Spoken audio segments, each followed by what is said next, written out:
Greetings from Tokyo, my dear friends. This is Daisuke, and I very much hope that this video finds you well and in very good spirits wherever you are in the world.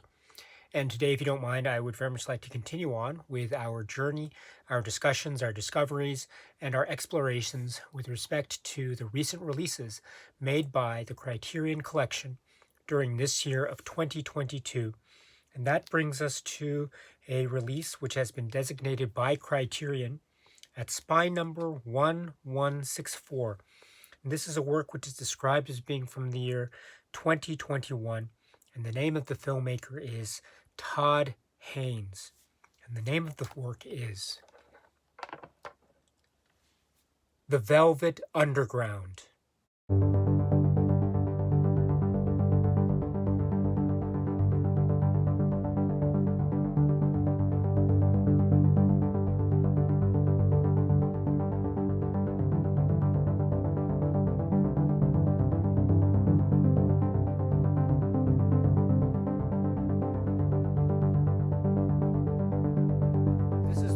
The very exciting, vibrant, and dynamic work from the year 2021.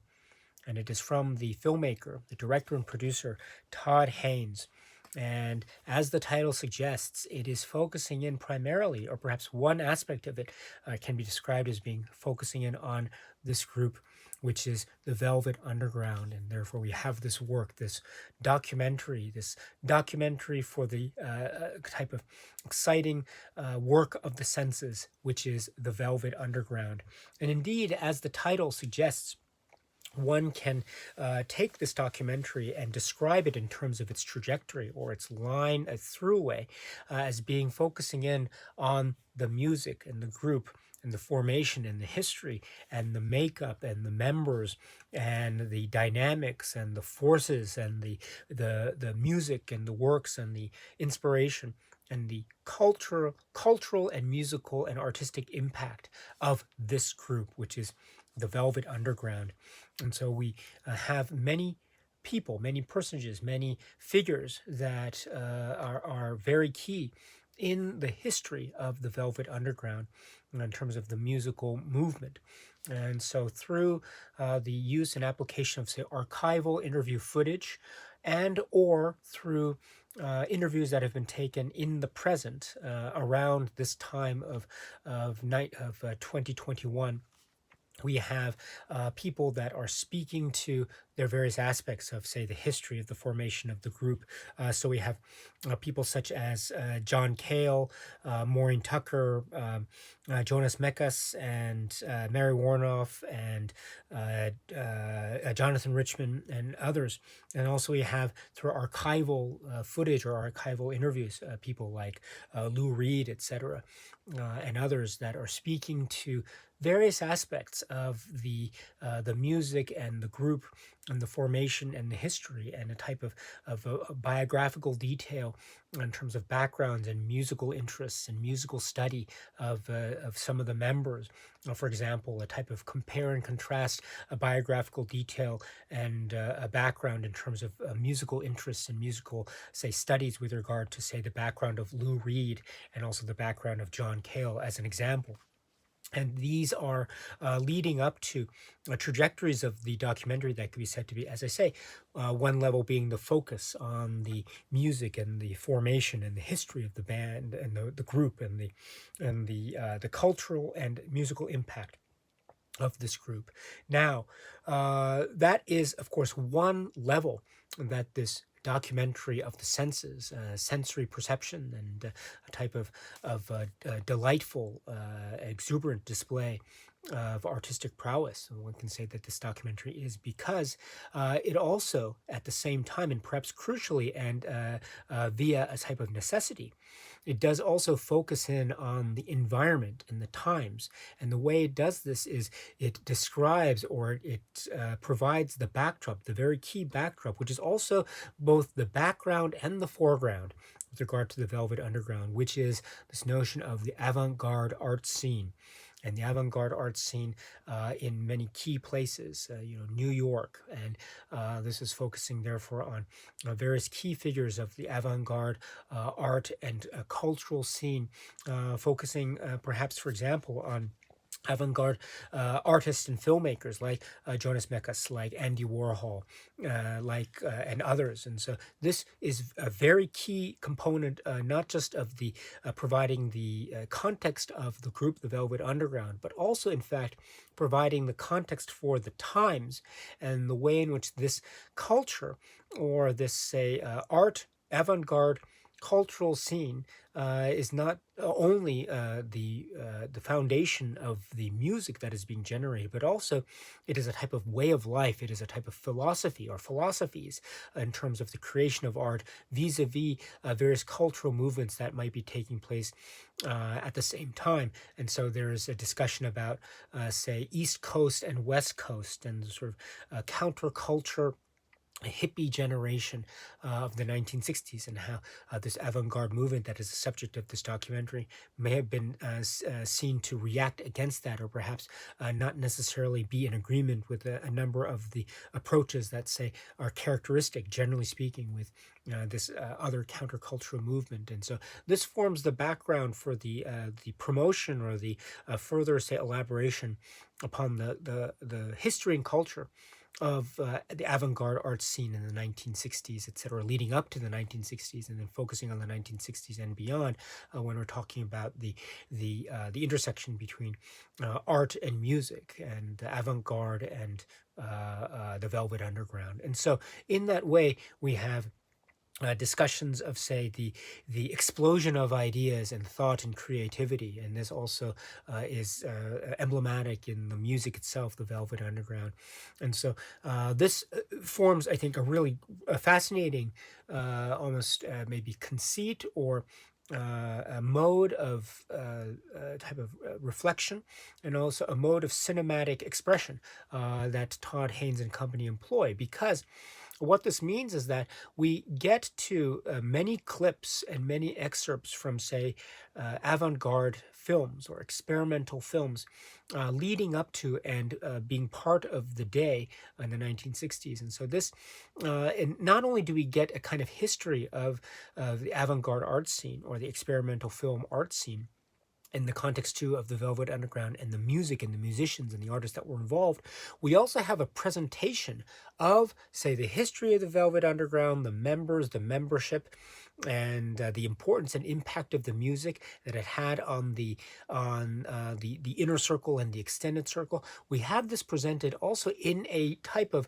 homage to avant-garde or experimental cinema. And so this means not just the employment of clips and scenes and excerpts from, say, works of Andy Warhol, works of Jonas Mekas, etc. But it also is shot in a way, or presented in a way, in terms of the playful use of aspect ratio, and also the way in which this film, in the context of the use of aspect ratio, divides the screen, which is very, maybe in an homage-like way, very emblematic of the types of works or examples of works that we see on display throughout the course of the presentation of this work, The Velvet Underground. And so we get, therefore, many strands at play here. We have the strand, or the through line, of the development of the art scene. And then also we have the strand of the through line of the development of, say, in association with that, the film scene, or the experimental film scene. And then we have, as a parallel through line to that, which is also very much linked with those, the development of the music scene. And then by, in terms of a type of specificity, we have the history and development and the formation of the group, the Velvet Underground, focusing in on people like John Cale and Lou Reed, Sterling Morrison, and Moe Tucker, and Nico, and Andy Warhol, and others. And so This then becomes a real expression of a type of a moment in time, a type of moment of cultural significance and importance, a type of a moment of sort of American history, musical history, American history, and indeed also in terms of the global impact, a type of global history that means that this film, this work, this documentary, The Velvet Underground, is about the Velvet Underground. It is about the music, but also it is about a time and a place and a culture and a philosophy or philosophies that that have been premised on, or that are premised on, a sense of a type of creativity that is free and with a relish and abandon, or a sense also too of how this coincides or collides with or clashes with, say, personality clashes, or the development of personalities or the growth of personalities, and how this is taken in the context, say, of the ever dynamic situations of the personal, say, relationships between and among members of the Velvet Underground, and also people that are associated with this particular movement of the 1960s and beyond. And so this is, I think, a very thoroughly engaging work that is, as I say, a documentary that is very exciting, that is very bold, that is also a documentary of the senses and for the senses, a type of sensory experience that is all encompassing, that is about culture and history and music intertwined all at once, because that is essentially too what the Velvet Underground was and is. And this is a type of, not just the hypothesis of Todd Haynes and Company, but this is actually a type of way of life. And it's a way of life, and that is the very emblematic significance of the group, the Velvet Underground, as well as focusing in on the way that the music impacted a type of generation and beyond, a type of dynamics of the music itself, how it was a type of a combination or clash, if you will, of seemingly disparate levels or tones or members or aspects that combine together to form this unique, one-of-a-kind uh, uh, uh, sort of feast for the senses, which is, I think, a great way to describe the musical work of the Velvet Underground, during this period, anyway. And of course, it acknowledges a type of change or evolution, or different stages of the Velvet Underground and its identity. But here, perhaps primarily focusing in on the identity of the Velvet Underground, again, in the context of Sterling Morrison and Mo Tucker and John Cale and Lou Reed and Nico, so in sort of a certain specific phase or mode or modes of the history and the identity of the Velvet Underground. So again, this is a very fascinating work. I must say that while I know of the Velvet Underground, the music, and very much so, I also admit to not knowing all of the details in terms of the history and formation and background of the group itself specifically. So, in that way, watching this work, The Velvet Underground, was and is very illuminating, very exciting for me. So that's one thing I wanted to bring up. Also, this Criterion release, The Velvet Underground, this Blu-ray edition, which is what I have here. This is the occasion upon which I was able to watch this work for the first time. I was not able to see this before, so this was a first-time watch for me of this work. And upon receiving it in the mail, I watched it a number of times, not just once. I watched it the first time through, and then I watched it again with the commentary track, because there is a commentary track associated. We'll talk a little bit about that later. And then I watched it another time too, because I wanted to absorb all of the details, and I wanted to get a sense of the period sense that is also expressed in a way that is very that is a type of a feast for the eyes and ears, the feast for the senses, and it's shot in a way that is also paying homage to the works, as well as paying respect with a lovely, endearing quality, paying respect to the music and the movement and the spirit of the times, the type of the burst of creativity on all fronts. And so, watching this on the occasion of this Blu-ray release from the Criterion Collection, I was very, very excited indeed. And so, it was a very wonderful watch. and a rewatch as well, rewatch as well. So I took to this film very positively, very strongly indeed, and it left me feeling that I went through an experience. It was like living through history. It presented a time and place that is no longer with us, because we are now many years from the times in which this documentary is focusing on. Nevertheless, the times feel alive, and they feel vibrant, and they feel bursting with a type of spirited creativity and energy in the hands of Todd Haynes and company. And so this work, this bold and very creative documentary work that is many things at once, as well as celebrating the legacy of the Velvet Underground and the members that made up certain aspects of the history of the Velvet Underground.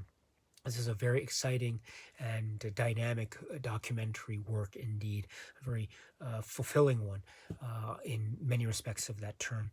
This is the work from the year 2021 from Todd Haynes, and it is The Velvet Underground.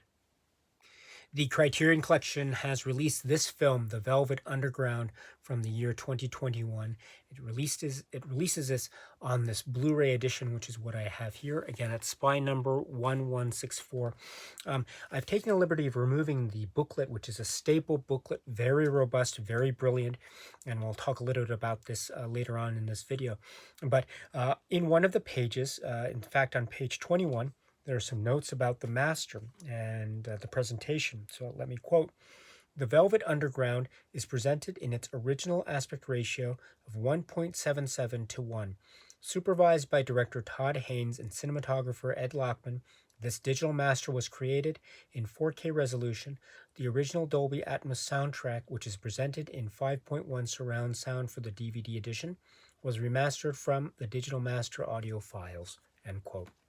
And so I can speak to the Blu-ray edition, which is what I have here.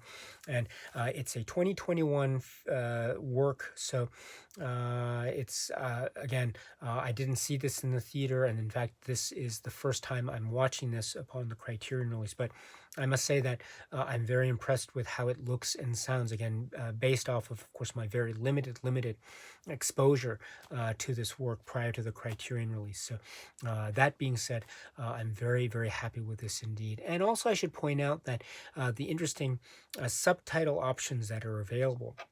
Now, you can have one option of having the subtitles of, say, the people that are speaking, and the spoken words are then presented in the written subtitles, or the subtitles which can be turned off or on based on your own choice, of course. So this is, I think, a pretty standard option that is made available to most, if not all, releases nowadays. The optional the optional subtitles that you can have, the subtitle option.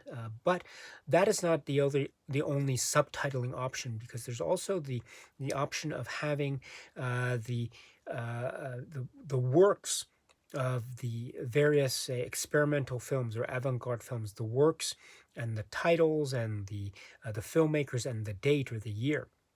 So, because there's a lot of films that are being shown and that are being excerpted, and even sometimes within the same moment or all at once in terms of the split screen effect. And so one of the cool things about this is that you can also have the subtitling option of, when you press the button again, you can also have this option of this captioning or annotation.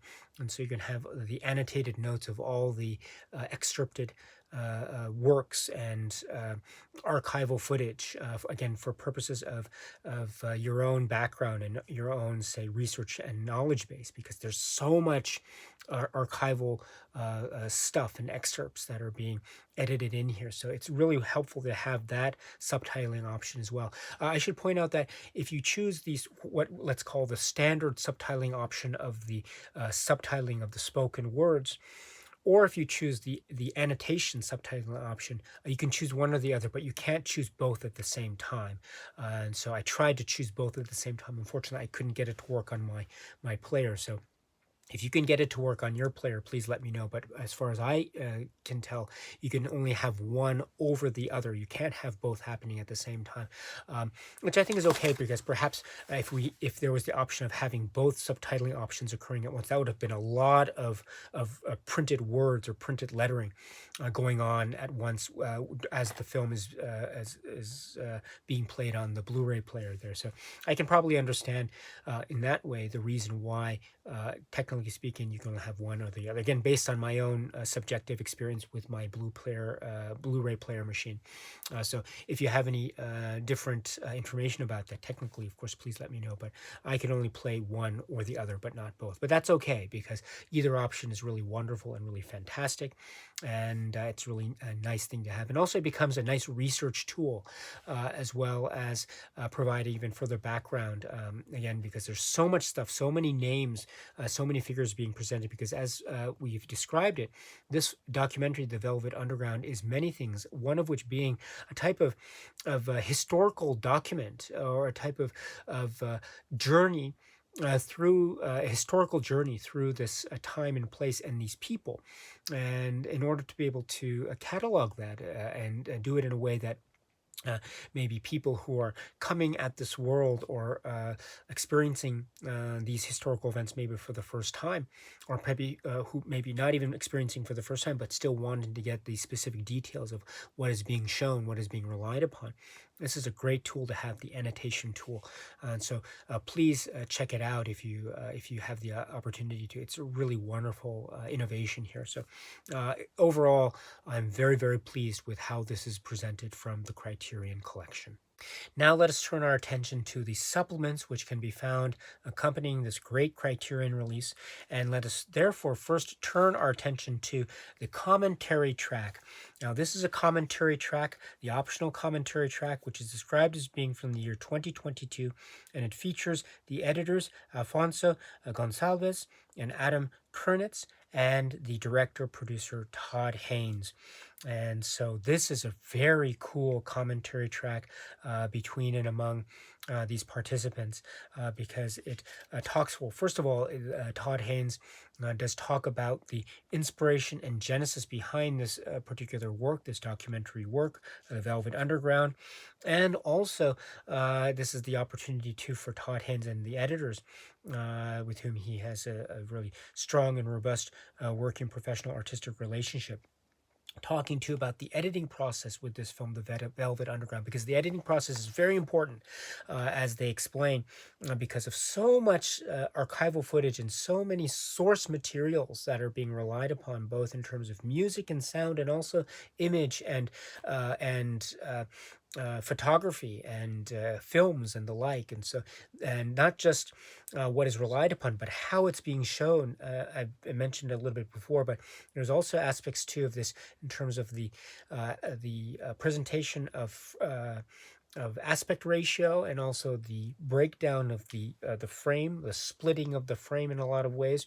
Also, too, I have to mention that some of this documentary is interviews that were recently conducted. And so there's also some really interesting and engaging discussion about the backgrounds that are used in a number of the interviews, and the aspect ratios that are used in a number of interviews, and also how this is meant to either mimic or pay homage to a lot of the work, say, of Andy Warhol.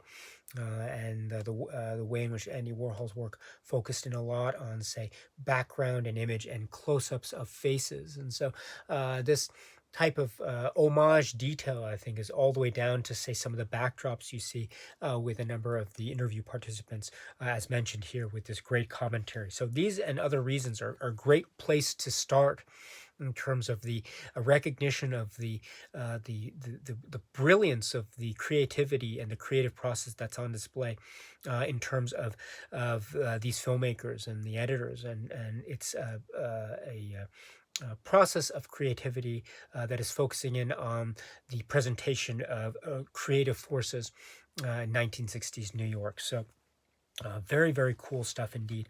Also, in terms of of showing images and hearing voices and hearing excerpts from interviews. There's also the occasion too of juxtaposition of images and photographs and actual, say, like the Warhol portrait works, when talking, say, about archival, or the application use of archival footage and interviews with, say, Lou Reed. And so there's this interesting way that this presentation is providing a kind of juxtaposition. And Todd Haynes and others are suggesting that this also allows for a type of interactive experience on the part of the viewer. As the viewer is watching this documentary work, The Velvet Underground, the viewer can essentially choose where to direct the viewer's eye in the frame as the story or the stories are unfolding before our very eyes. So we get a kind of biographical information on one side, and we get a type of say, avant-garde portrait expression on the other. And so we can get a sense of both sides, or one side over the other, or vice versa. And it becomes this totally immersive, interactive experience. So it becomes this all-encompassing thing that we as viewers are watching as we engage with this work, The Velvet Underground, which is very, very cool indeed. And also, too, this film is many things, one of which is acknowledged here in this commentary track. It also could be said to be charting the history of avant-garde film. And and so Todd Haynes here makes the point that it was a conscious choice, not just to focus on examples of avant-garde cinema from the 1960s.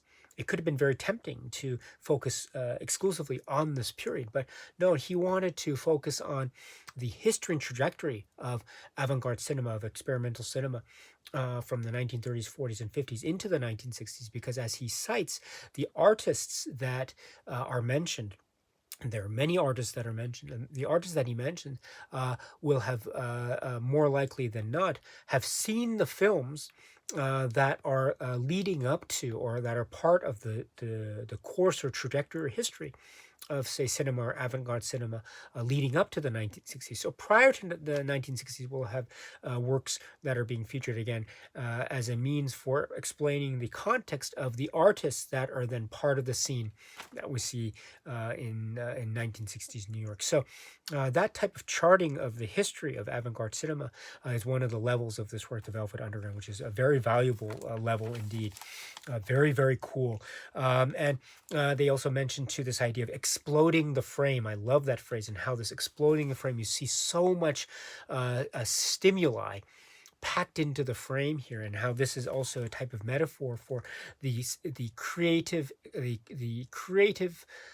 explosion of creativity in the 1960s. And so that is very cool indeed. Also, a number of figures are mentioned, and are in terms of biographical detail, and also how people responded to their personalities, maybe personality clashes. And one such figure, one key figure that comes up, of course, is Lou Reed. And Lou Reed is described here sometimes in glowing terms, sometimes in maybe not so glowing terms, but again, always very in very personal and intimate terms from people who knew him, and who were around him, and who lived with him, and who worked with him. And so this goes into a discussion on the commentary track about how to express what the Todd Haynes and company here may make reference to, a type of myth versus reality with regards to the figure of Lou Reed. So this is a very interesting dynamic, I think, that is very much part of the lifeblood of the work, The Velvet Underground, as so acknowledged by the commentary track here. So very interesting thing indeed. Also to this idea, as Todd Haynes describes it here, about how the Velvet Underground, and also the movements around and surrounding avant-garde culture and the art scene, 1960s in New York, how it responded to or reacted to aspects which, again, Todd Haynes and company describe as maybe that could be described today as queer culture, and also how that intersected with the art scene that is on display here. Also, how this scene was maybe counteracting against, say, what is described to as the counterculture, or maybe West Coast counterculture, the hippie culture of the 1960s as well. And so there's a type of maybe philosophical clash that some of the members that are interviewed here describe it. For example, their viewpoints of, say, hippies as well. So this is a very interesting way in which the scene, the art scene, and the cultural scene here, that's the focus of this documentary, how it views itself and how it views certain other movements that were happening around the same time. Uh, a very interesting scene indeed. And then also to Todd Haynes, in terms of his great grasp and acumen of musical history and movement. He here speaks too about how the Velvet Underground really set the stage for a number of the musical movements and scenes that would have emerged into the 1970s and into the 1980s. So then he talks about how, therefore, the Velvet Underground is so historically significant and musically historically significant in terms not just the charting of the music itself of the Velvet Underground and what led up to the Velvet Underground, what it represented at the time in the 1960s, but then how it sort of paved a way for the musical scenes, glam, punk, new wave, that would emerge in the coming decades. So, again, this forms the basis for the real historical, cultural significance of the Velvet Underground, and therefore the respect and admiration and awe and passion and love that Todd Haynes and company here show in the commentary track. Very, very cool indeed. Also, this idea of how I mean, another aspect that is part of the documentary that is focused on to a certain degree is drug use. And so Todd Haynes and company do talk about how that aspect how that aspect to a certain degree is covered in the film. And also to going back to music, this idea of the avant-garde and the cross-section between avant-garde and rock and roll. And indeed, there is a close-knit connection that the film points out, and also as is remarked on in the commentary track, which is very cool indeed. I should also mention too that some of the key figures in the art movement are mentioned in terms of Jonas Mekas and Barbara Rubin, and also, of course, Andy Warhol. And so we have how Andy Warhol and what Andy Warhol was and is, and what he presented and represented, how this forms a very integral and critical part in terms of an understanding and appreciation of the history and formation, and indeed the existence and identity of the Velvet Underground and things surrounding the Velvet and the scene in which the Velvet Underground existed. So there is a very detailed discussion, both in terms of the documentary and also the commentary on the documentary about Andy Warhol and what it was and what it is he is and he represents. So.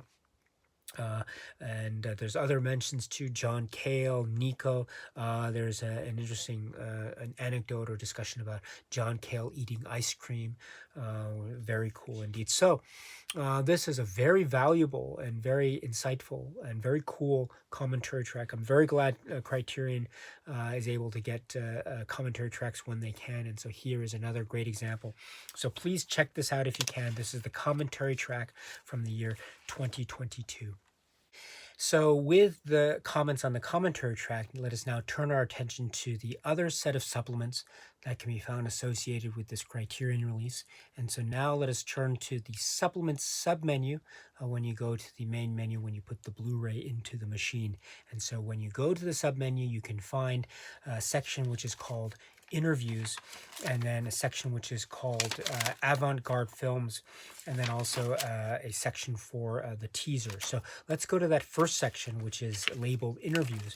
And when you go there, you get a submenu and you get a number of choices. The first up of such choices is the Jonas Mekas interview from 2018, and this is approximately 20 minutes overall.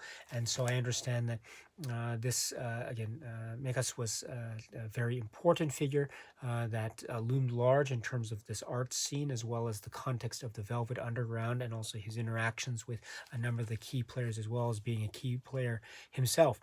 Again, totaling 20 minutes, we have more comments from him Here, again, he speaks here, for example, about his inspiration in terms of his artwork and also his filmmaking work, also the environment of New York City, also some other figures that and other key, say, movements or groups and works that he mentions. He mentions, of course, Fluxus. He mentions Jack Smith. He mentions, of course, the controversy surrounding the work Flaming Creatures, and also he talks about the Velvet Underground, Lou Reed, Nico, and the like, John Cale, etc. So and other figures here as well. This is a very fascinating and a wonderful inclusion. So this is the 20-minute interview with Jonas Mekas from the year 2018. So that's the first of the interviews. Next, we have the interview with Mary Warnoff, and this is also from 2018. This is totaling 13 minutes. And here she talks about her aspects of her background and her growing up, and how she got into the scene to begin with, and certain people that she met in college, etc., and also aspects of theater and acting, and her eventual linking up with Andy Warhol and the Velvets and the Velvet Underground, Lou Reed, John Cale, Nico, and also Andy Warhol and Chelsea Girls, etc. So again, another very key figure, living the life as it was occurring in the moment, and then now telling the tales to us in this interview excerpt. So this is, of course, she also features in the documentary itself, but now we have this option for the this interview. So 13 minutes from 2018. Again, please check it out. This is the second of the interviews. And then the third is Jonathan Richman. This is also from 2018. This is totaling 15 minutes. Jonathan Richman also is featured in the documentary itself, but we also have this separate interview excerpt supplement made available. And this is very cool indeed. Here there is more comments from him about his admiration for the Velvet Underground and the music and what it represented to him, and how he wanted to study everything that he could, because it was just a new and a groundbreaking thing for him. And so he describes himself he describes himself as being a student, not necessarily in terms of being a fan, but rather as a student studying the Velvet Underground, trying to understand every detail, every chord progression, every choice of instrument, etc. So, which is a very interesting distinction. And so, from that, you could tell that he has so much knowledge and so much sort of respect, and it's so moving, his attention to detail, and also pay attention to how this interview ends. It's such an emotional. It packs an emotional punch, that's for sure. So, in terms of showing gratitude, this idea of being grateful and showing gratitude. Wow. And also, there's an interesting comment that he makes too about European cinema music and Nino Rota as an example. So, wow, fascinating. Very fascinating stuff. So, this is the third of the interviews with Jonathan Richman. This is totaling approximately 15 minutes, again, also from 2018.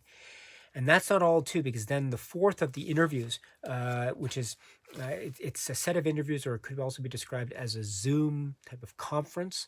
And this is between and among Todd Haynes and Maureen Tucker and John Cale and Jen Pelly from 2021. And so we have the moderation of this discussion with Todd Haynes, John Cale, and Maureen Tucker. It's kind of like a Zoom setup, or a Zoom online discussion, or online meeting. And so we have the four of them in these squares, which is kind of cool itself, because it's almost maybe on purpose or not, I'm not sure, but it's almost reminded me of the way in which the frame of the Velvet Underground was itself divided as a type of homage to the avant-garde film scene of the 1960s, Andy Warhol, etc. So kind of cool detail there. But in any way, 48 minutes, and here they're talking about, for instance, the reaction of the film when it was shown at the New York Film Festival, and the sort of applause that people gave at certain moments, and how family members were also very moved by how people were reacting, contemporary audiences reacting, and therefore the acknowledgement of the cultural significance, importance of the Velvet Underground and the members and the participants and the people that were part of this moment of history. And then also this idea of the viewpoint of the 1960s that's being expressed, and also too the challenge, maybe not challenge is not the right word, but one of the aspects of creating this film, The Velvet Underground, from the perspective of Todd Haynes, was this idea that he was had to rely on maybe archival footage that wasn't necessarily quote unquote traditional concert footage, because the Velvet Underground wasn't like that. And so he had to rely, therefore, on another way or an alternative way of telling the story that wasn't relying on quote unquote traditional concert footage. And so he found a way, and it was really excellent. And then it was telling the story of a movement and telling the story of a moment in time and a culture and a piece of history. And that also is a great, not just metaphor for the Velvet Underground, but actually is a great way also to express directly what the Velvet Underground was and is. Perfect, perfect. And so clever and so creative in and of itself. So very cool indeed. And also to this idea of differing perspectives coming together, perhaps almost on an impossible level, but still coming together in this way to create this sense of the explosive creativity. And in many ways too, that's what the Velvet Underground was, a type of collection of disparate characters or disparate persons that just were able, at least for a given moment in time, were able to come together to form this creative chaos in a beautiful way.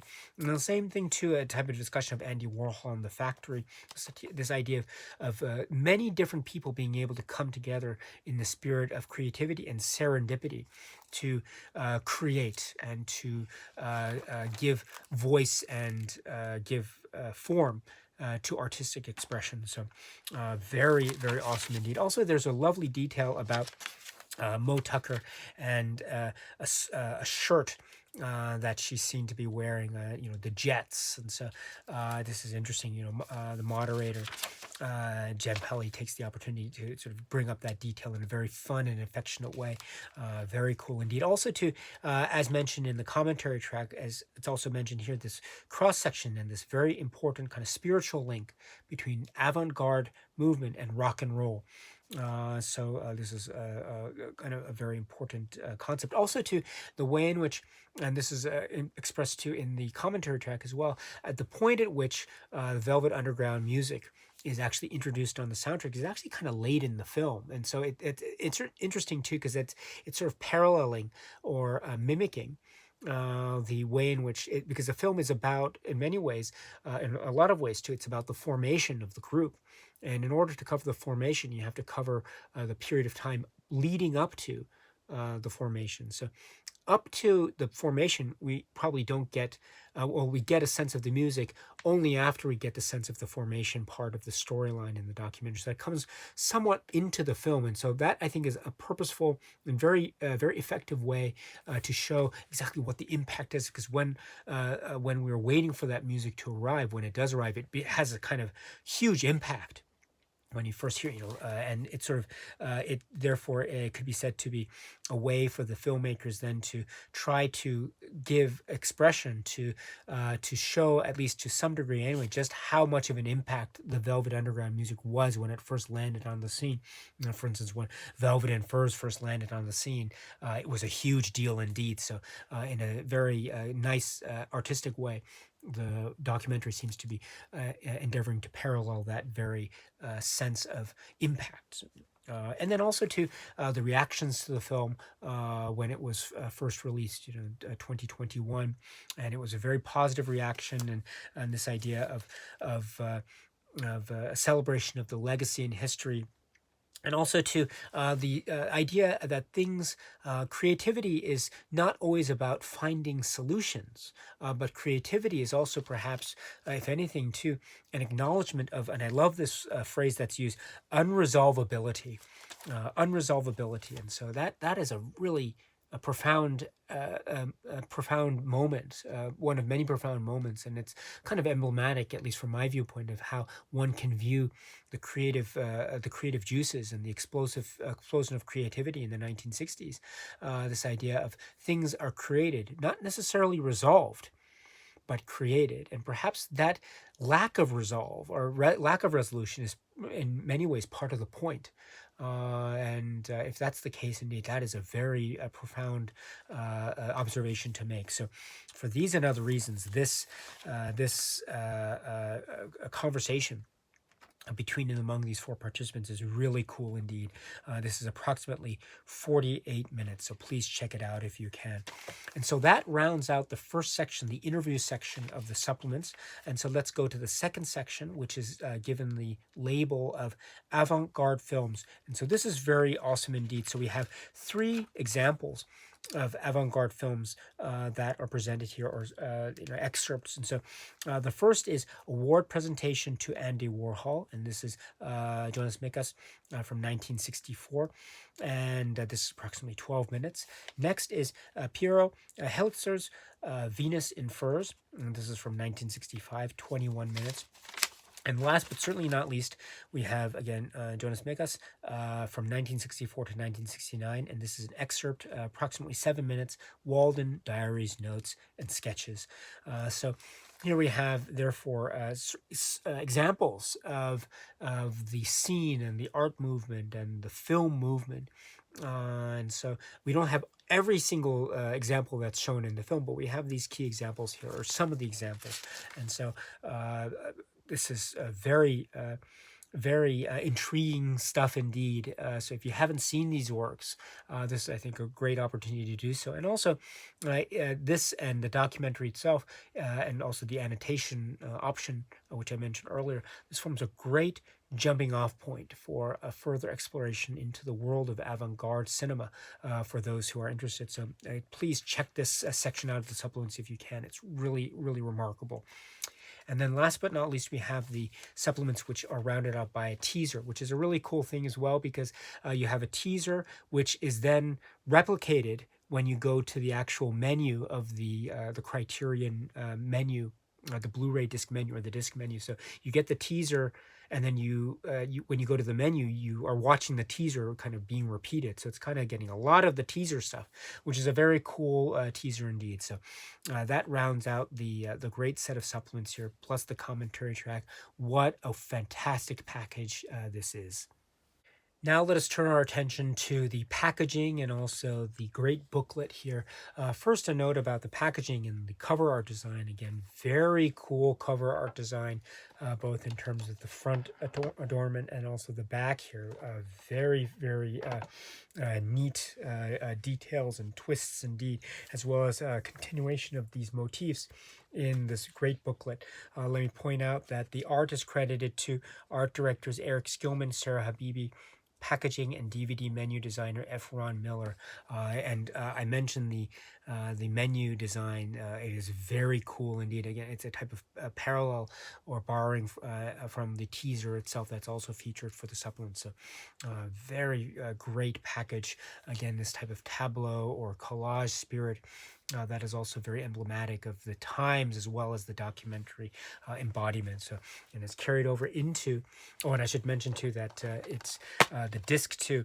The inside looks like this, and I like that the disc, it has that sort of a Velvet Underground type of album cover motif feel vibe to it, which is very cool indeed. And then on this side you have the tabs or the clips, the plastic clips, and this would be the housing mechanism or the storage mechanism for the booklet itself there. So we have this great grand design. Now going to the booklet, it is a staple booklet, very robust, a lot of pages, which I love. I love this, and it has a number of the pictures as well as the essay. And this was a writing that appeared in, it's described as, it's from Greil Marcus, and it's called A Ride on the Velvet Underground. And we have a note, it says, the following was originally published in the New York Review of Books on November 18th, 2021. So starts right here, and oh goodness, this is fantastic. It goes into the Velvet Underground. It goes into the sort of the history and the figures and the people involved. It also talks a bit about Todd Haynes and how Todd Haynes was in many ways a type of perfect fit for this type of subject matter. So, oh, I'm so glad this was included in this fashion. This is a great read, a really, really great read. So, you can watch the film The Velvet Underground and then read this essay or article, A Ride on the Velvet Underground. Please check it out if you can. It is so worth it, my dear friends. And so, with that, we have this great presentation package and release from the Criterion collection. We have it right here on this Blu-ray on the table, which is Todd Haynes' work, The Velvet Underground. Please, please check it out if you can. It is very, very cool indeed. All right, my dear friends, so that's it for now. And so until we meet again, please be happy and healthy and well. And please keep on watching a lot of great, great, great movies. Thank you so much for your time. I very, very much appreciate it. Stay strong, stay safe, and cheers.